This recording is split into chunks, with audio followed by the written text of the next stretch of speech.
사람들은 누구나 기도합니다.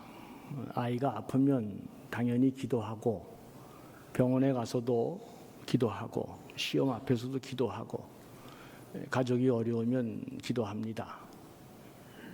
이렇게 기도할 때 무슨 대단한 위대한 신앙을 갖고 기도하는 게 아니고, 대부분이 이렇게 기도할 때는 단순한 그저 믿음 갖고 기도합니다. 하나님이 기도를 좀 들어주셨으면 좋겠다. 그래서 우리가 기도하는 것입니다. 그런데 우리가 인생을 살면서 경험을 한 것이 있습니다. 하나님께서 내가 하는 모든 기도를 내가 원하는 방식으로 응답하지 않는다. 이것을 우리가 경험적으로 배우게 됩니다. 오늘 본문의 다윗이 바로 그 자리에 있습니다. 특별히 다윗은 우리가 붙들고 매달려야 할 때가 있고, 아울러 하나님의 결정을 받아들여야 할 때가 있음을 보여주고 있는 것 같습니다. 오늘 우리가 마주대하는 다윗은 철저하게 무너진 사람입니다. 무슨 골리앗을 제압했을 때 영웅과 같은 다윗이 아니고, 그 시편의 아름다운 찬양을 노래했던 그런 시인도 아니고, 더욱이 하나님 마음에 합한 자라고까지 극찬을 받았던 그런 다윗이 아닙니다. 그는 극심한 죄를 지었고, 그래서 그 죄의 결과 앞에 아무 말도 할 수 없었던 사람으로 오늘 우리 본문에 등장합니다. 그럼에도 불구하고 그는 하나님 앞에 처절할 정도로 울부짖고 엎드린 사람입니다. 오늘 본문 우리가 15절부터 읽었는데 바로 앞부분에는 이런 내용이 보도되고 있습니다. 다윗이 우리아의 아내 밧세바를 범하고 그 범죄를 덮기 위해 자신에게 그토록 충성을 다했던 그의 남편 우리아를 전쟁터에서 고의적으로 죽게 만듭니다. 자신의 범죄를 완전 범죄로 그렇게 감추기 위한 것입니다. 사람이 다 그런 것입니다. 그의 끔찍한 범죄가 그러나 나단 선지자에 의해서 드러납니다. 다윗은 더 이상 숨길 수가 없었습니다. 그래서 다윗 왕은 무너진 마음으로 이렇게 오늘 사무엘하 12장 13절에서 선언합니다. 다윗이 나단에게 이르되 내가 여호와께 죄를 범하였노라. 지금 왕정 시대입니다. 나단이라는 선지자가 감히 왕 앞에 당신이 남의 아내를 취한 범죄자요 이렇게 얘기하는 것도 참 겁나는 이야기지만, 왕정 시대 법도 제도도 마음대로 바꿀 수 있는 왕이 이 나단 선지자 앞에 하나님 제가 범죄한 사람입니다 이렇게 고백하는 것도 대단히 진짜 위대한 내용이 아닐 수 없습니다. 이 범죄로 그의 깨어지고 상하고 회개한 심정, 그의 심령이 시편 가운데 7개의 참회 시편으로 오늘날까지도 우리에게 전해지고 있습니다. 특별히 51편 그 몇 구절을 제가 여러분들에게 읽어드리겠습니다. 하나님이여 주의 인자를 따라 내게 은혜를 베푸시며 주의 많은 긍휼을 따라 내 죄악을 지워주소서. 옷을 저로 나를 정결하게 하소서. 내가 정하리이다. 나의 죄를 씻어주소서. 주의 얼굴을 내 죄에서 돌이키시고 내 모든 죄악을 지워주소서.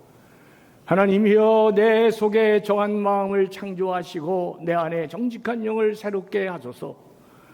나를 주 앞에서 쫓아내지 마시고 주의 성령을 내게서 거두지 마옵소서. 나를 주님 앞에서 멀리 하지 마시고 주의 성령을 거두지 마옵소서. 그 구원의 기쁨 다시 회복시키시고 변치 않는 마음 내 안에 주소서. 어저께 저녁에 설교 준비할 때는 많이 울어서 이거 눈물 나서 이게 찬양을 잘 못했는데 오늘은 이렇게 눈물이 안 나네요. 어저께 많이 울어서 그런가?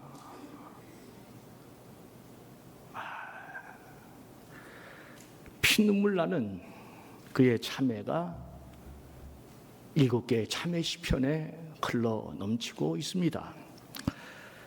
그럼에도 불구하고 나단 선지자는 다윗에게 밧세바와 임금님 사이에 태어난 아들은 죽을 것이다, 그렇게 천명합니다. 그래서 오늘 본문 15절은 이렇게 시작됩니다. 나단이 그렇게 말하고 자기 집으로 돌아갑니다. 우리아의 아내가 다윗에게 낳은 아이를 여호와께서 치심에 심히 앓는지라, 그렇게 본문이 말하고 있습니다. 그런데 참 이상합니다. 이런 얘기 듣고도 다윗이 포기하지 않는 것입니다. 왕궁을 떠나지도 않고 먹지도 씻지도 않았습니다. 잠도 자지도 않고 밤새도록 맨땅에 누워서 아이 살려달라고 무려 7일 동안 울며 금식하며 목숨을 건 기도를 다윗이 지금 하고 있는 것입니다. 아이가 죽을 것이라고 하는 하나님의 뜻을 나단 선지자로부터 이미 다윗은 들었습니다. 그런데도 왜 다윗은 그토록 목숨을 건 기도를 지금 하고 있는 것입니까?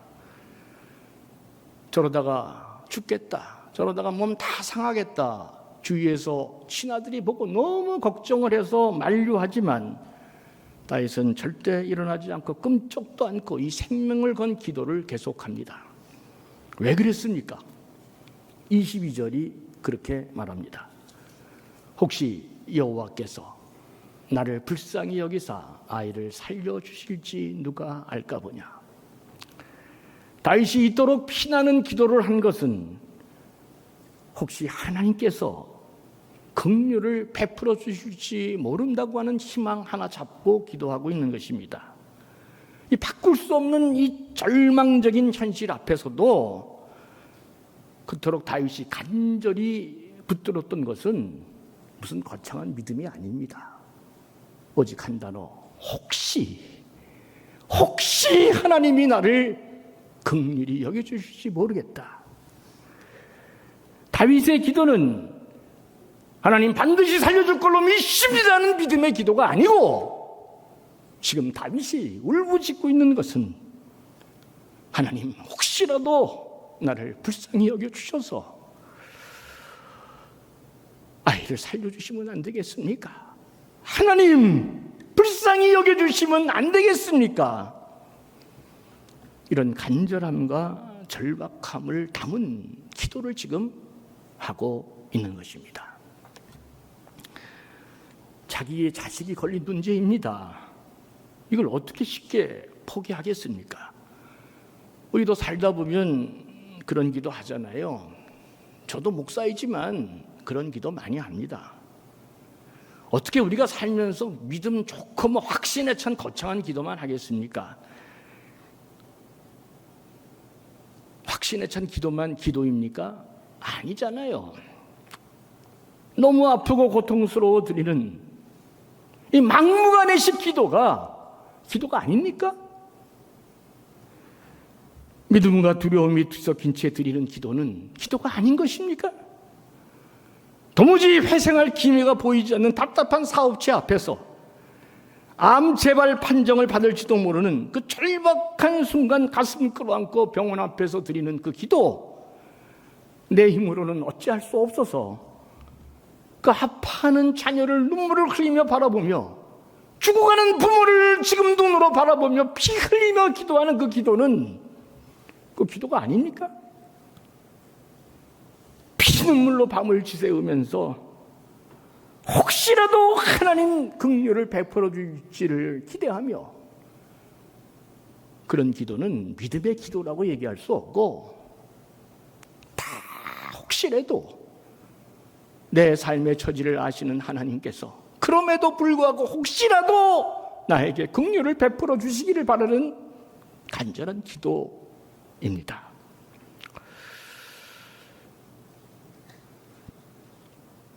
지금 내 기도가 하나님의 뜻과 전혀 다를 수 있다는 것 모르지 않습니다. 그럼에도 불구하고 다윗은 너무도 간절하게 기도하고 있는 것입니다. 지금 자식이 아픈데, 사랑하는 사람이 지금 무너져가고 있는데, 가족이 무너지는데, 내 인생이 지금 다 무너져가고 있는데, 이게 다 주님의 섭리 안의 주권이다, 뜻이다. 그러면서 아무 말도 하지 않고 기도하지 않겠어요? 그런 사람이 진짜 성숙한 사람이고 성숙한 기도를 하는 사람이라고 말할 수 있을까요? 저는 젊었을 때는 그런 설교를 많이 했습니다. 정의감에 불타고 공의에 넘쳐서 이렇게 한다. 하나님의 절대적인 주권 앞에서 인정하고 그냥 기도해야 한다. 그러나 인생을 더 많이 살고 나이가 먹어가면서 삶이 무엇인지, 인생이 무엇인지 점점 깨달아가면서 꼭 그런 기도만이, 그런 성숙한 기도만이 기도라는 것이 아니라는 것을 많이 깨우치게 됐습니다. 구할 때는 구하는 것입니다. 울고 싶을 때는 우는 것입니다. 그리고 매달릴 때는 막무가내더라도 매달리는 게 전 기도다, 그런 생각이 많이 들었습니다. 하나님이 우리 아버지시잖아요. 그 하나님 아버지 앞에 자녀가 울 수 있죠. 왜 울지 못합니까? 어떤 이유로도, 어떤 제목을 가지고도 아버지께 우리가 그렇게 기도할 수 있습니다. 울 수 있습니다. 때론 말도 안 되는 것 같은 기도도 드릴 수 있습니다. 왜냐하면 기도는 하나님을 설득하는 기술이 아니라 하나님 앞에 내 마음을 가지고 나가는 그 간절함이 기도이기 때문에 그렇습니다.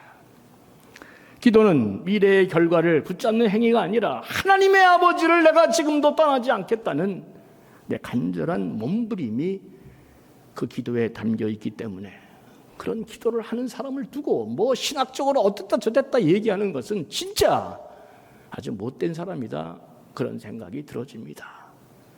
그 앞에서는 목사인 저도 함부로 무슨 신학적이고 쩍쩍거리고 그러지 않고 침묵으로 그냥 같이 울어주는 것입니다. 다윗은 그렇게 피나는 기도를 했습니다. 그러나 하나님은 침묵하셨습니다. 7일이 지나고 결국 아이는 죽고 맙니다. 신하들이 서로 수군거립니다. 아이가 살아있을 때도 저렇게 무너지셨는데 죽었다는 말을 들으면 어떻게 될까? 어떤 신하도 왕 앞에 나가서 이 사실을 말할 수 없었습니다. 그런데 다윗이 신하들의 눈치를 보고 짐작하면서 묻습니다. 아이가 죽었느냐? 다윗은 알고 있는 거예요. 하나님 말씀 이미 다 아이가 죽었느냐? 신하들이 얘기합니다. 예, 죽었습니다. 여러분, 이 상황에서 예상할 수 있는 장면은 무엇입니까? 살려달라고 그렇게 몸부림쳤는데 죽었다고 그 소식이 전해올 때 다 모든 사람들의 반응은 비슷합니다. 옷을 찢고 통곡하며 땅에 엎드려 더 크게 무너지고 마는 것입니다. 그런데 오늘 본문 다윗은 아주 뜻밖의 행동을 합니다. 땅바닥에 일어나 목욕을 하고 옷을 갈아입고 성전에 들어가서 예배하고 왕국으로 돌아와서 음식 먹으면서 다시 몸을 회복하고 일상으로 돌아갑니다. 신하들은 이런 상황을 도저히 이해하지 못합니다. 그러자 다윗이 23절에서 이렇게 말합니다. 지금은 죽었으니 내가 어찌 금식하랴? 내가 다시 돌아오게 할 수 있겠느냐? 나는 그에게로 갈 수 있지만 그는 나에게 다시 돌아올 수 없을 것이다. 아이가 살아있을 때는 혹시라는 이 공간, 여백, 시간이 있기에 간절히 하나님께 구했지만 지금은 죽었으니 받아들이는 것입니다. 하나님의 뜻을 받아들이는 것입니다. 여러분, 오늘 본문은 놀랄 만큼 담담합니다. 짧은 한 문장으로 그렇게 써 있습니다. 18절을 보시면 그 아이가 죽으니라. 그 아이가 죽으니라. 여러분, 다윗이 슬펐겠어요? 안 슬펐겠어요? 이걸 질문이라고 하겠어요? 이 한 줄에는 그 아이가 죽었느라, 그 한 줄에는 아버지의 심장이 무너지는 소리를 함께 우리가 들을 수 있어야 됩니다. 자식이 먼저 죽으면 땅이 아니라 가슴에 묻는다는 거 우리가 상식이잖아요. 우리는 여기서 질문할 수 있습니다. 내가 이렇게 절박하게 기도했는데 왜 하나님 아버지 내 기도를 듣지 않으십니까? 그런데 성경은 하나님은 아무 말씀도 없습니다. 그 대신 더 중요한 사실 하나를 얘기할 뿐입니다. 그런 절망 가운데, 그런 생명이 끊어지는 것 같은 아픔 가운데 있는 다윗이 하나님을 떠나지 않았다는 것, 그거 한 가지를 보여주고 있습니다. 사랑하는 교우 여러분, 우리도 살아가면서 설명할 수 없는 고통을 만나곤 합니다. 그렇게 잘해줬는데 처절한 배신도 경험합니다.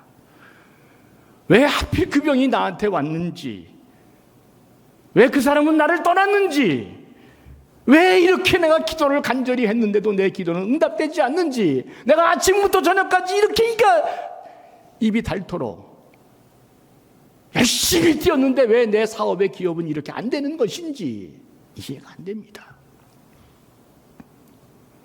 그리고 우리는 그 이유를 찾아다니다가 마침내 하나님마저도 잃어버릴 때가 너무나 많이 있습니다. 그러나 오늘 본문은 왜 그런지 이유를 얻는 것보다 하나님을 잃지 않는 것이 너무도 중요하다고 말씀하고 있는 것입니다. 오늘 본문의 가장 중요한 장면은, 가장 놀라운 장면은 아이가 살아나는 기적이 아닙니다. 아이는 살아나지 않았습니다. 기적은 일어나지 않았습니다. 그런데 놀라운 일이 일어났습니다. 그게 20절 말씀입니다. 다윗이 땅에서 일어난 몸을 씻고 기름을 바르고 의복을 갈아입고 여호와의 전에 들어가서 경배했다. 그리고 왕궁으로 돌아와서는 음식을 차려 먹고 다시 기운을 얻어서 일상으로 돌아간 것입니다. 얼굴을 씻고 기름을 바르고 옷을 갈아입고 성전으로 걸어갔다. 제가 우리 교육자들에게 늘 강조하는 내용이 있습니다. 이 변화된 세계 속에 어떻게든지 간에 하나님의 백성들이 성전을 떠나지 않도록 최선을 다해야 된다. 설교 다녔을 때는 가장 잘하는 것으로 설교해야 된다. 신방을 갈 때는 영혼이 떠난 해쳐버리는 신방을 하면 안 되고 그 영혼이 함께하는 신방을 해서 다시 그들이 성전으로 돌아올 수 있도록 신방해야 된다. 대충 일하지 마라.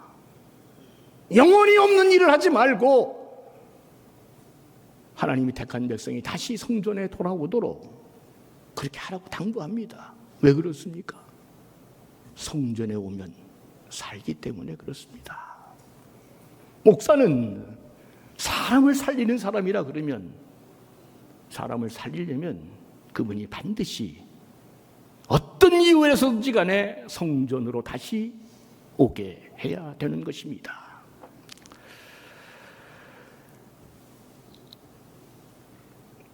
기록에 의하면 아무 말도 없지만 다윗은 성전을 행했는데 성전을 향하여 걸어가는 한 걸음 한 걸음마다 하나님 왜 제 아이입니까? 하나님 제 기도는 들리지 않았습니까? 그 모든 질문도 가슴에 안고 다윗은 성전으로 향해 갔을 것이다. 저는 그렇게 행간의 뜻을 읽습니다. 그럼에도 그는 그의 발걸음을 성전으로 향했던 것입니다. 다윗이 여호와의 전에 들어가 경배했다. 여호와의 전에 들어가 경배하고, 이 말씀을 읽을 때마다 진짜 가슴이 먹먹해집니다. 왜냐하면 왜 가슴이 먹먹해질까? 응답받은 사람이 아니고 응답을 잃은 사람이 예배하고 있기 때문에 그렇습니다. 다윗은 놀랍게도 응답을 잃은 자리에서 성전에 올라가 예배를 선택하고 있는 것입니다. 저는 진실로 기도가 원하는 것을 구하는 시간이라면 이런 예배는 하나님 자신을 붙드는 시간이다, 그렇게 말씀하고 싶습니다. 신하들은 이런 다윗을 결코 이해하지 못했습니다. 아이가 살아있을 때도 식음을 전폐하고 그렇게 울더니 죽고 나서는 왜 일어나 저렇게 식사를 하는 것이지? 다윗이 23절에서 그렇게 대답합니다. 나는 그에게 갈 수 있으나 다윗도 죽을 거니까. 그러나 죽은 그가 내게로 돌아오지 아니하리라. 이 아픔을, 이 상실을 인정한 것입니다. 하나님의 뜻을 인정한 것입니다. 그리고 기도하면서 하나님 손에 올려들었던 그 아이를 이제 다시 하나님 손에서 놓아드리는 것입니다. 하나님의 뜻을 받아들인 것이. 우리는 기도를 하나님을 움직이는 힘이라고 많이 이야기하지만, 그러나 더 깊은 차원에서 기도는 하나님의 손을 움직이는 것이 아니라 내 마음을 하나님의 손에 맡기는 것입니다. 다윗은 아이를 잃었습니다. 그러나 하나님을 잃지는 않았습니다. 이것이 오늘 본문이 말하지 않는 가운데 우리에게 말하고 있는 아주 중요한 메시지인 것입니다. 많은 사람들은 응답을 잃으면 하나님도 같이 잃어버립니다. 수많은 사람들이 신앙도 교회도 주님도 다 떠납니다. 기도가 이루어지지 않으면 예배도 멈추고 찬양도 멈추고 신앙도 멈춥니다. 그런데 다윗은 달랐습니다. 아이를 잃었고 눈물도 너무 많았고 가슴도 찢어졌지만, 하지만 그는 하나님을 놓치지 않았습니다. 하나님의 뜻을 받아들이고, 그래서 다시 하나님 앞에 나아가 새로운 삶을 시작하는 것입니다. 이것이 상실한 사람, 응답받지 못한 사람이 보여주는 가장 위대한 기적이다, 저는 그렇게 믿고 싶습니다. 수백 년 후 다윗의 아들이 죽은 후 한 분의 또 아들이 이 세상에 왔습니다. 겟세마네 동산에 그 아들도 기도했습니다. 아버지여, 이 잔을 가능하면 나에게서 벗어나게 해 주옵소서. 할 수만 있다면 이 잔을 나에게서 벗어나게 해 주옵소서.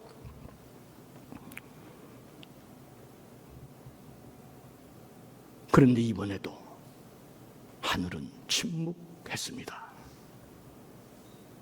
하나님 아버지는 당신의 간절한 아들의 간구에 아무 말도 하지 않았습니다.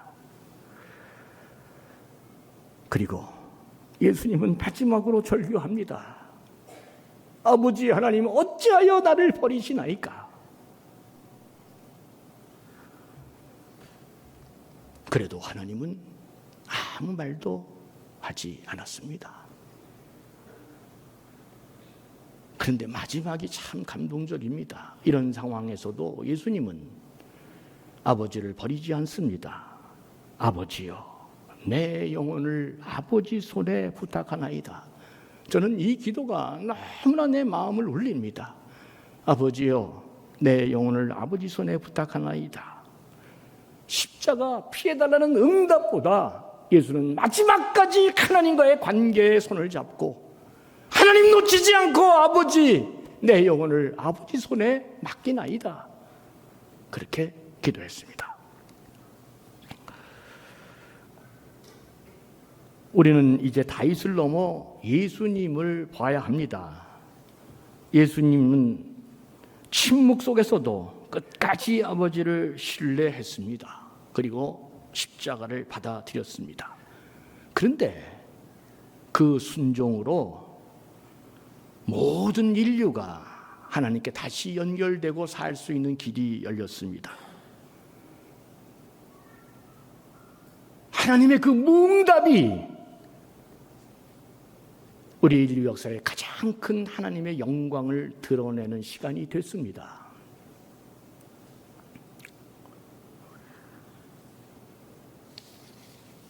사랑하는 교우 여러분,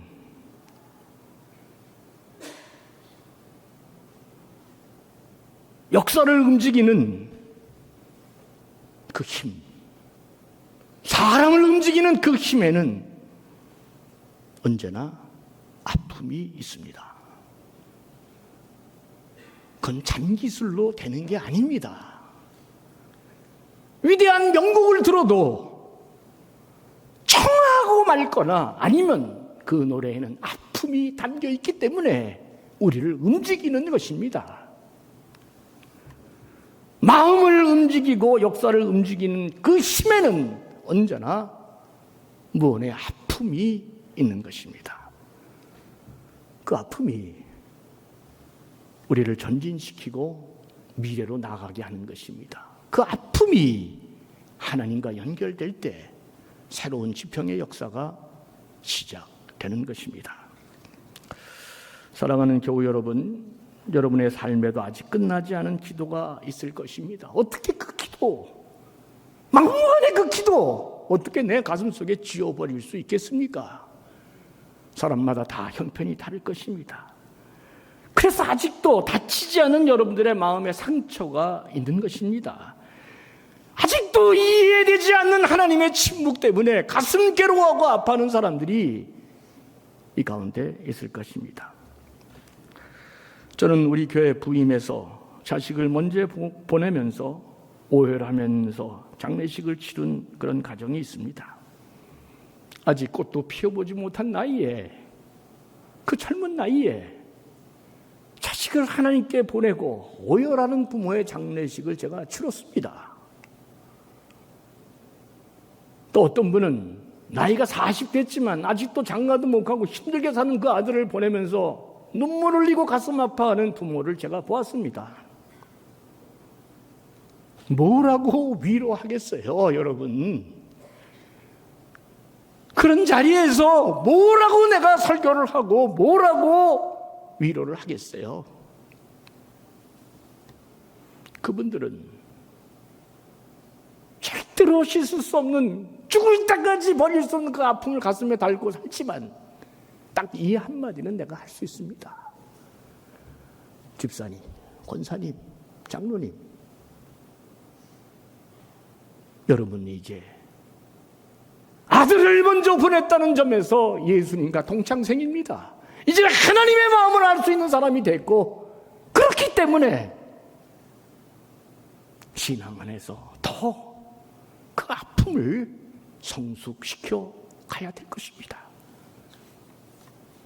하나님도 그랬잖아요. 그 말 뱉기는 십자가밖에는 할 말이 없습니다.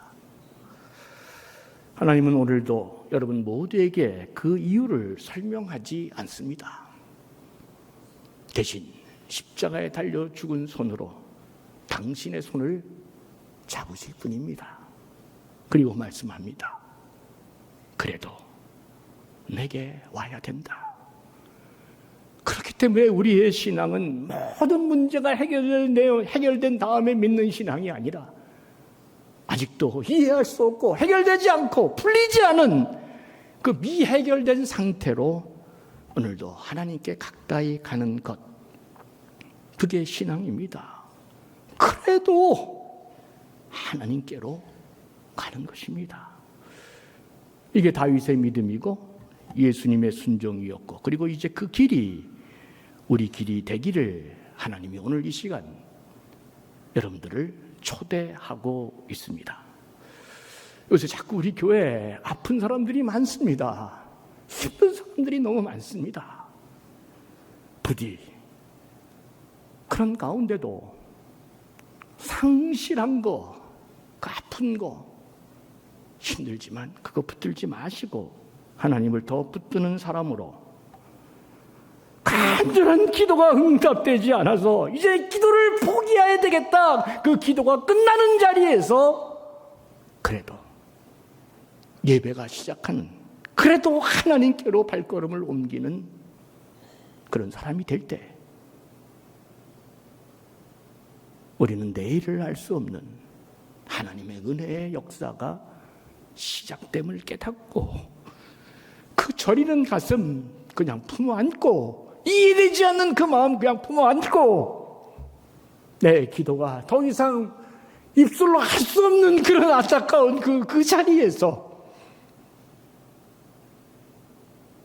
다시금 예배가 시작되는, 그래도 하나님께로 가는 발걸음을 움직여서 여러분의 남은 미래가 하나님 영광에 꼭 휩싸이는 복된 분들이 되시기를 주의 이름으로 간절히 축원합니다.